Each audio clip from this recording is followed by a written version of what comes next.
আজকের এই ভিডিওটা অনেকের রিকোয়েস্টে বানানো, তার কারণ হচ্ছে প্রতিদিন প্রায় সময়তেই আমার কাছে অনেকেই আসে, ইনস্টাগ্রাম সমস্যা নিয়ে আসে, কেউ ফেসবুক সমস্যা নিয়ে আসে, আবার কেউ ইউটিউব সমস্যা নিয়ে আসে, আবার কেউ নতুন খোলার জন্য আসে। তো তাদের প্রত্যেকে একটা বক্তব্য, একটাই কথা, যে আমরা নতুন নতুন প্ল্যাটফর্মে ভিডিও বানাতে লেগেছি, লোকে যা মন দেয় বলছে, হাসি করছে, বিভিন্ন জন বিভিন্নভাবে তাকে টোন কাটছে। তো এই সমস্যার সমাধান কি? তো দেখো, প্রথমত আমি যখন ভিডিও বানাতে লেগেছিলাম, তো সে সময় তো আমাকেও অনেক কথা বলেছে, লোকে হাসাহাসি করছে, মজা করছে, এমনকি মুখের ওপর কথা বলেছে।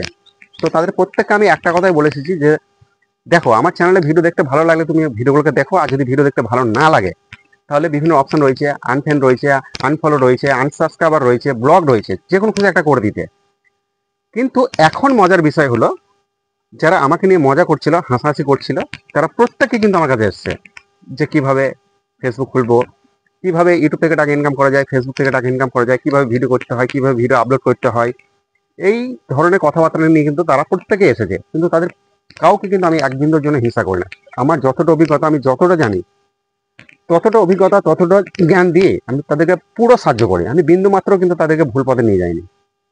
এবার সাহায্য করার পরেও একটা মজার বিষয় হলো, না, রবিন কিছু জানে না, রবিনের থেকে ও ভালো জানে। কিন্তু রবিনের থেকে ও ভালো জানলেও তার কাছে কিন্তু যাবে না, সে ঘুরে ফিরে সে আমার কাছেই আসবে। এ ধরনের লোক আমার কাছে কিন্তু রয়েছে। বিষয়টা এটা নয়, তুমি সোশ্যাল নেটওয়ার্কে সময় ব্যয় করছো, একটা টাইম দিচ্ছ, তুমি কিন্তু অন্যায় করছো না, তুমি চুরি করছো না, তুমি কি করছো? ভিডিও বানাচ্ছো। আর ভিডিও এখন সবাই বানাচ্ছে সোশ্যাল নেটওয়ার্কে ভাইরাল হওয়ার জন্য, সোশ্যাল নেটওয়ার্ক থেকে টাকা ইনকাম করার জন্য মানুষ কি না করতে পারে। তো দেখেছো, বাস্তব যেটা দেখছো, মানে শাড়ি খুলতেও দ্বিধাবোধ করছে না। তো এবার একটা কথা বলি, আমাদের বাড়িতে যে ইলেকট্রিক বাল্বটা জ্বলে না, এই বাল্বটা তৈরি করেছিল, নামটা ঠিক মনে পড়ছে না, আমি বহুদিন আগে পড়েছি, কি অ্যাডিসন। তো এই বাল্বটা তৈরি করার সময় সেই ব্যক্তি 999 বার ফেল করেছিল। আর এই 999 বার ফেল করাই মানুষ তাকে নিয়ে বেশ ভালো রকম টোল করেছিল, মজা করেছিল, হাসাহাসি করছিল।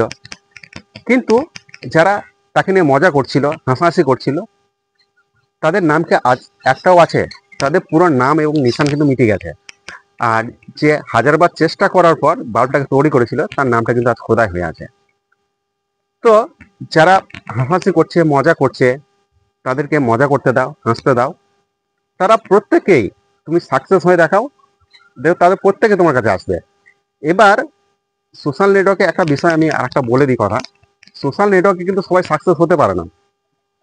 সাকসেস হতে পারে না এই কারণেই, তার কারণ হচ্ছে যে তারা লোকের দেখে লাফালাফি করে, লোকে পয়সা পাচ্ছে, আমি কেন পাবো না, এই উদ্দেশ্য নিয়ে তারা সোশ্যাল নেটওয়ার্কে কিন্তু আসে এবং প্রথম প্রথম প্রচন্ড পরিমাণে লাফালাফি করে, ড্যান্স করে, এটা সেটা করে, কিন্তু পরবর্তীতে কিন্তু এই সোশ্যাল নেটওয়ার্ক থেকে বেরিয়ে যায়। আর বেরিয়ে যাবার কারণ হচ্ছে, তারা এই যে প্রত্যেক ভিডিও প্ল্যাটফর্মের জন্য, ইউটিউব, ফেসবুক, ইনস্টাগ্রাম, প্রত্যেক ভিডিও প্ল্যাটফর্মে তাদের নিজস্ব রুলস রয়েছে, পলিসি রয়েছে, রেস্ট্রিকশন রয়েছে। এই বিষয়টাকে যদি না জানে, মানে প্রত্যেক প্ল্যাটফর্মের যে রুলস, রেস্ট্রিকশন, পলিসি না জানার পর যদি আমরা সোশ্যাল নেটওয়ার্কে ঢুকে পড়ি না, তো আমরা হাজার চেষ্টা করলেও আমরা কিন্তু এক বিন্দুর জন্য সাকসেস হতে পারবো না। কারণ দিনের পর দিন, দিনের পর দিন, রাতের পর রাত ভিডিও আপলোড করলেও সাকসেস হওয়া কিন্তু কঠিন। হ্যাঁ, পলিসি সম্বন্ধে তোমাকে অবশ্যই জানতে হবে, তুমি একবারে সাকসেস হতে পারবে না। আজকে কিন্তু আমি যে 3টে ইউটিউব চ্যানেল চালাচ্ছি, আজকে আমি অনেক চ্যানেল ডিলিট করেছি, অনেক চ্যানেল কি বলবো সাসপেন্ড হয়ে গেছে, তারপরে আমি কিন্তু টিকে আছি। আজকে আমি 3টে ইউটিউব চ্যানেল চালাচ্ছি, আর 3টেতেই আমি সাকসেস। তো যাই হোক, যারা ভিডিও বানানো নিয়ে মজা করছে, হাসাহাসি করছে, তাদেরকে মজা করতে দাও, হাসাহাসি করতে দাও, তুমি সাকসেস হও, তোমার কাছে আসবে।